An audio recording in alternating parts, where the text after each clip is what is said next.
Olá pessoal, tudo bem com vocês? Hoje temos como objetivo estudar a administração científica, juntamente com os estudos de Taylor e a organização racional do trabalho. Após a solidificação da Revolução Industrial, o panorama econômico do mundo e principalmente dos Estados Unidos foi o grande crescimento das indústrias, tanto em número de trabalhadores como na variedade de tamanho e formas de organização.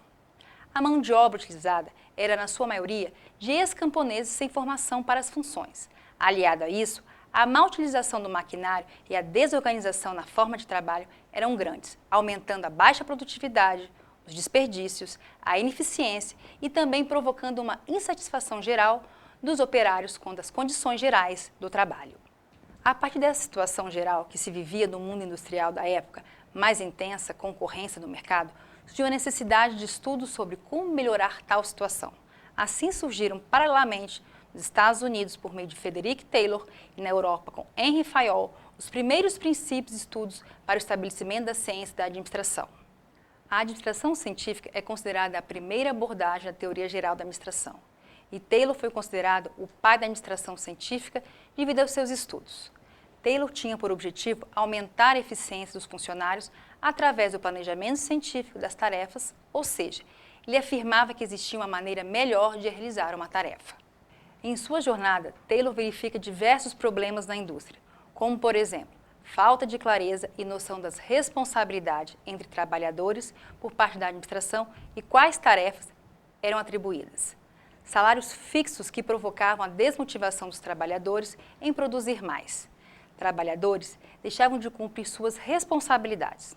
Falta de embasamento na tomada de decisão por parte dos administradores, baseando-se em opiniões e intuição. Falta de coordenação nas atividades entre os diversos departamentos. Trabalhadores não treinados e sem aptidão para as tarefas que lhe eram designadas.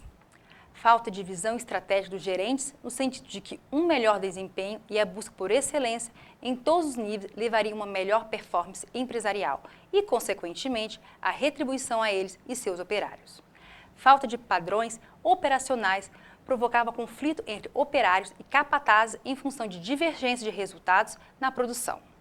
Temos então que a ideia central do movimento da administração científica foi a organização racional do trabalho, visando eliminar o empirismo aos diferentes processos de trabalho, por meio da uniformidade e interesse entre patrões e empregados e de aplicação dos princípios da racionalização do trabalho. Ambos poderiam ganhar o máximo possível. Vamos conhecer então o caso de sucesso do Sr. Gilbret com o assentamento de tijolos.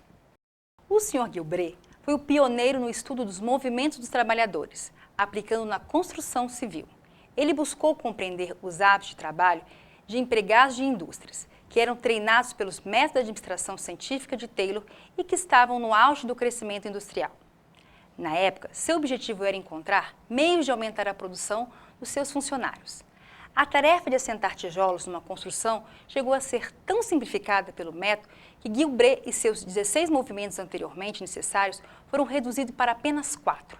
O resultado final é que os trabalhadores de sua empresa passaram a assentar 2.700 tijolos por dia, cansando-se menos, enquanto em média os trabalhadores de outras empresas assentavam apenas 1.000, cansando-se mais. O interessante dessa análise é que Gilbret não se limitou ao trabalhador, mas estendeu também ao ambiente de trabalho, à disposição física, layout, dos locais de trabalho e as ferramentas e instrumentos utilizados. Esses estudos de movimentos levaram Gilbret a criar terbilines, denominação de 17 movimentos básicos, mãos, olhos, corpo, de um trabalhador ao realizar uma tarefa. Neste período, o homem era visto como uma máquina, eminentemente racional e que sempre toma as decisões mais apropriadas à solução do problema, maximizando assim o resultado, movido basicamente por incentivos financeiros e recompensa. Por isso se estabeleceriam bases padronizadas de incentivos. Na época, o homem era considerado vadio, totalmente interesseiro e sem motivação para o trabalho, fazendo apenas porque poderia, sem recompensas salariais e incentivos de produtividade, morrer de fome. Este conceito aqui explicado foi classificado como homo economicus, ou seja, o homem econômico, e vinha provocando um posicionamento por parte da administração, em um sentimento de imputação de culpa ao operário de todos os males que aconteciam nas fábricas e em uma isenção dos gerentes quanto a essa responsabilidade. Além do conceito do Homo economicus, o movimento de administração científica desenvolveu o estudo minucioso de tempos e movimentos repetitivos executados pelos operários nos seus trabalhos. Criação de métodos de trabalho que levassem ao desempenho máximo de cada tarefa, incluindo nisso as máquinas mais indicadas a cada operação. Paralelamente ao estudo das tarefas e do melhor método de execução, ocorreu a análise de fadiga humana decorrente da execução repetitiva e prolongada dessas tarefas. O treinamento e a especialização do operário a partir de uma divisão racional do trabalho a ser executado. Em decorrência da divisão de trabalho, surgiu a organização da estrutura fabril, encargos e a definição das tarefas e responsabilidade desse cargo. Estabelecimento de prêmios de produção e incentivos salariais, em função da definição clara das tarefas, métodos de trabalho, tempos e movimentos. Criação das condições ambientais físicas necessárias ao bom andamento do trabalho e sua melhor execução por parte do operário. Definição da supervisão funcional.